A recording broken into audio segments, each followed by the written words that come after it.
This is the Rays POSTCAST, your instant game reaction for the Tampa Bay Rays, part of the Locked On Podcast Network. Your team every day.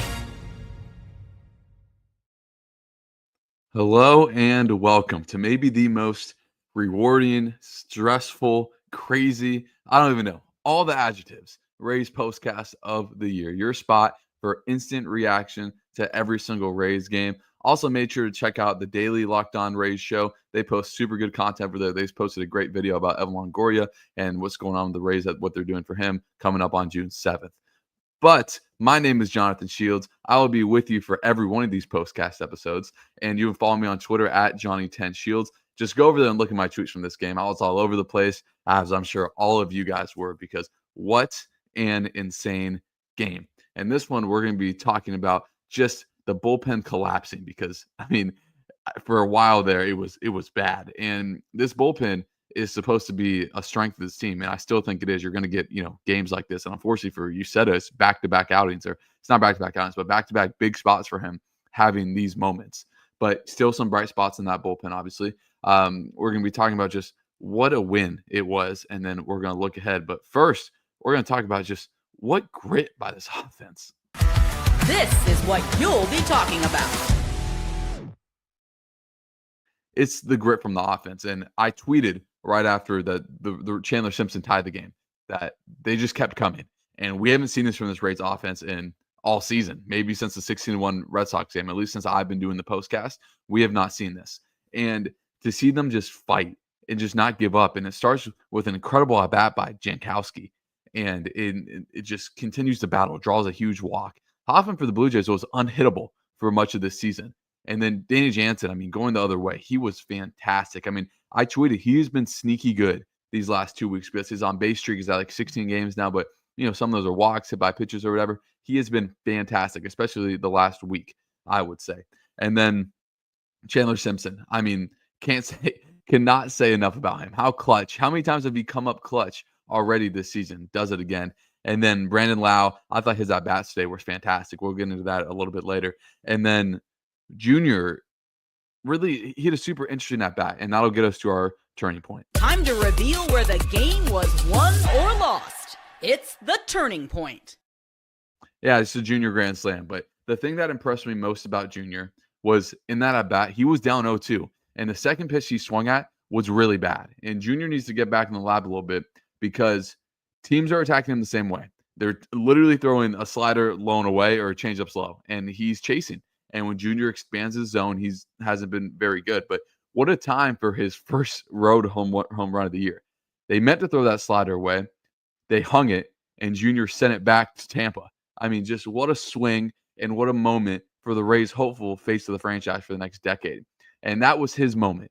Bases loaded. The team needs it. Rays need this game. This is a huge series.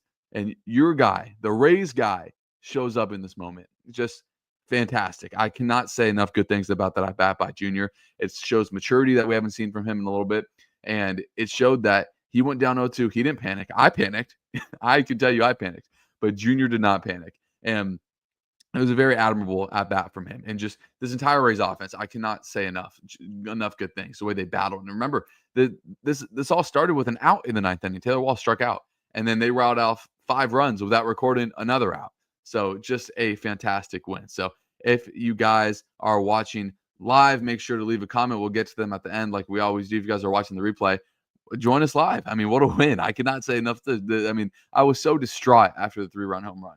And I just, it was incredible. Just an incredible win by the Rays and a much needed one because, man, this one would have hurt, I think, like 5 times worse than the Phillies one because the Rays felt just like this is their game. Start the road trip hot and they stay hot on the road. But now we're going to talk about the player of the game. This is the Locked On Player of the Game. I'm going to be selfish here. I'm going to give it to the entire Rays lineup because they were fantastic. So if I were to pick one person, I'll give it to Danny Jansen because I thought his home run, I thought his at-bats, that deserves to be singled out. But Chandler Simpson, fantastic. Brandon Lau, fantastic. Junior, fantastic. Jonathan Aranda, fantastic. Just go up and down this lineup. Even Cameron Meisner got a hit as he continues to try to bust out of the slump. Taylor Walls, I believe, walked. Maybe he didn't, but still. And then Janikowski with the huge walk, and we already got to Jansen. So the depth of this lineup showed up, and that's why, as a collective, I think this offense is the group of the game. If I were to pick a player, I'd give it to Danny Jansen, even though Junior had that huge home run. Because, man, I mean, I just thought his at-bats in the times where they had him was just super clutch and much needed for this team. But now let's go back through the game a little bit. And how refreshing is it for the Rays to come out and get a lead, right? Especially a 4-0 lead. The Rays haven't had one of those, well, I guess since like the Phillies game, but it doesn't come around too often. But I tweeted, right when Varsho hit his first home run, the 4 runs isn't going to win this game. Well, it seemed like actually ended up being that double the 4 runs wasn't going to win this game, and that the Rays need to score more. And in the bottom of the 5th, Kevin Cash, I thought, made a great move in bringing in Rodriguez. Boz did not have it after his first time through the lineup, and that's fine. It happens. His first time through the lineup was electric, and Rodriguez, and not to mention he's facing Vladdy. Vladdy is a new like $500 million guy, $600 million guy. Like that's who Vladdy is, and he got him to get out on just a great pitch. Looked like he had him lost, and then we go to the top of the 6th, and Taylor Walls had a great at bat, and his walk chases Berrios right there, which was fantastic. And then his first and second, 1 out. And I didn't love letting Jankowski hit against the lefty, but am I glad they left him in the long run. That kind of leads to say, like, we haven't seen Chris Monreal against a righty in a really long time.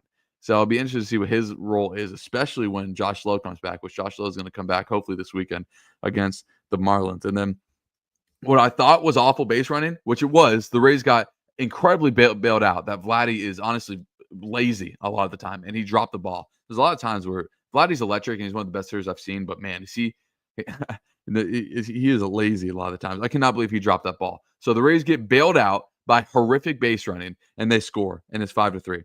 And then in the top of the 7th, Jansen adds on, right? 6-3, and then Clemente answers in the bottom of the 7th, right? It was just a home run fest by 2 teams that had the highest differential with home runs hit against them. So the other teams would pound home runs against them, and the other team still pounded home runs against them, but they were able to go at it against each other. And then obviously in the bottom of the 8th, Varsho just goes crazy. I mean, I was distraught after that, guys. I'm not even going to lie to you. I was, as distraught as one can be after, a May 13th potential loss coming into that.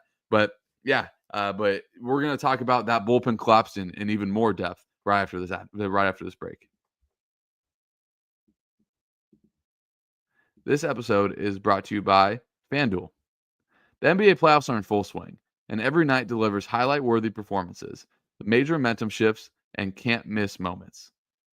Whether it's going to be a game-winning shot or a breakout player, there's never been a better time to get in on the action. FanDuel makes it easy to stay in the game. Before tip-off and live, with player props, performance trends, and Sam Gay parlays, fans have more ways than ever to play smart and win big. My favorite is always the player props, especially in the NBA playoffs right now. The Pacers just knocked out the Cavs, the Timberwolves and the Warriors play tomorrow, and the Celtics. Obviously, that series has been crazy with the Knicks. And do you think Jaylen Brown's going to have a big game now that Jason Tatum's out? Prayers up to him. Looked like a terrible injury. Hopefully he can come back. But, you can bet Jaylen Brown if you want to score 30-plus points. And if you're doing this your first time, and if you win, you get $200 in bonus bets if your first $5 bet hits. So like I said, if you're new to FanDuel, it's the perfect time to sign up. Head to FanDuel.com and place your first $5 bet. If it wins, you'll get $200 in bonus bets. Make every moment more with FanDuel, official sports betting partner of the NBA.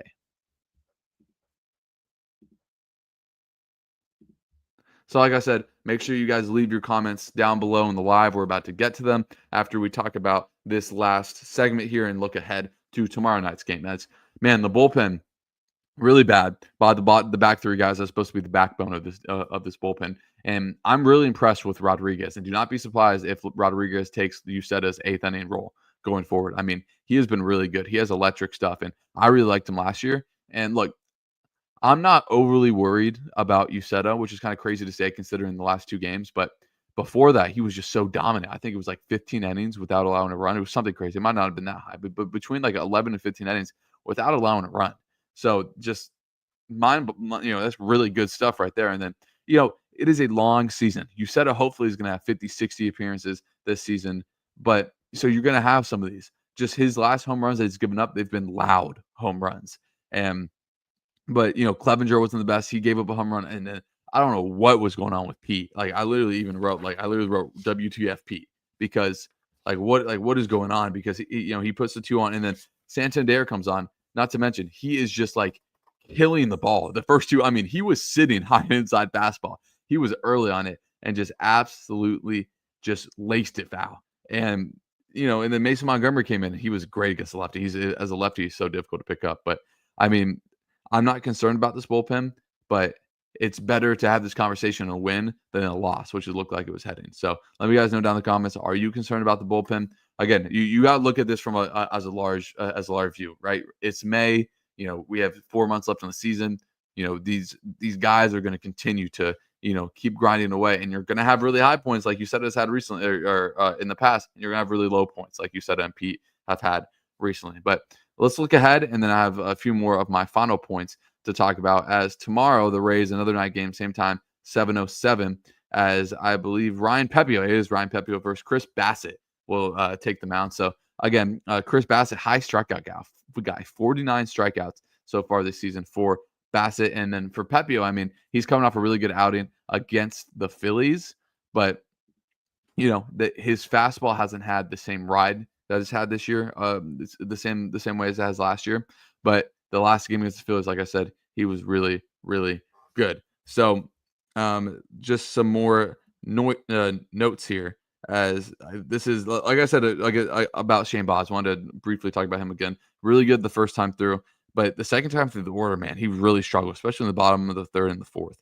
And better outing than his previous 2, but like I said, it's a long season. Hopefully he can continue to turn out quality starts. And it was key to get to Barrios early. And I think getting him out with still only 1 out in the 5th was a sneaky key. And it turned out not to be as big of a key as the game went on, but it was really good. And Walls drew that as he continues to have really good at-bats. And then Brandon Lau, I mean, this is a sign that he's starting to break out of it. I mean, he had really, really good at-bats today. Cannot say enough good things about Brandon Lau. And then I already talked about love Kevin Cash getting Baz out of there, not messing around, going to your guy, but didn't love, and it didn't come back to bite him. But if you're going to pinch run Danny Jansen, like BA said on the broadcast, right, you do it when he's on second, because he scores on that Brandon Lau single. And at that moment, I was like I really hope that Brandon Lau that doesn't come back to bite. So obviously Junior kind of bails everyone out there. So yeah, those are kind of my main points I take away. I had other points on here, but that was when I thought the Rays